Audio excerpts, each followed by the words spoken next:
International reaction to the president's tariff announcement has been almost universally negative. Correspondent Rich Edson is at the State Department tonight with that part of the story. International markets, businesses, and allies met proposed tariffs on steel and aluminum immediately and harshly. We should take this very seriously.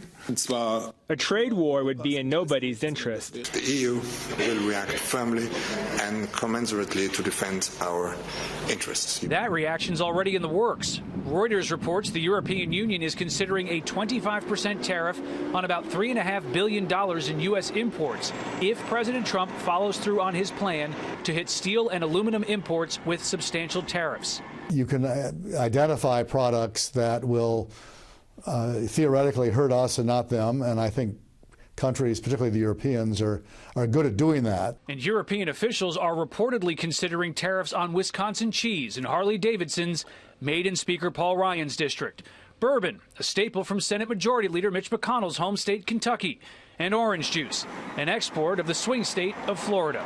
Much of the United States imported steel and aluminum arrives from Canada. Its Minister of Foreign Affairs says, quote, "It is entirely inappropriate to view any trade with Canada as a national security threat to the United States. Canada will take responsive measures to defend its trade interests and workers." And the country the U.S. has long criticized for its trade practices. They are full of prejudice, discrimination, and hostility to China. This is a new version of the China threat theory. The Vice Secretary General of the China Iron and Steel Association bluntly stated, quote, "What an extremely stupid move.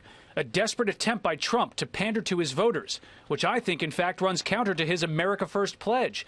The U.S. is now setting a very, very bad example." While global stocks sink in response to the proposed tariffs, Europe's largest home appliance maker, Sweden's Electrolux, says it will delay a $250 million investment in Tennessee, citing expected increases in the price of steel. President Trump announced his tariff policy as the United States, Mexico, and Canada renegotiate NAFTA, the massive North American free trade agreement.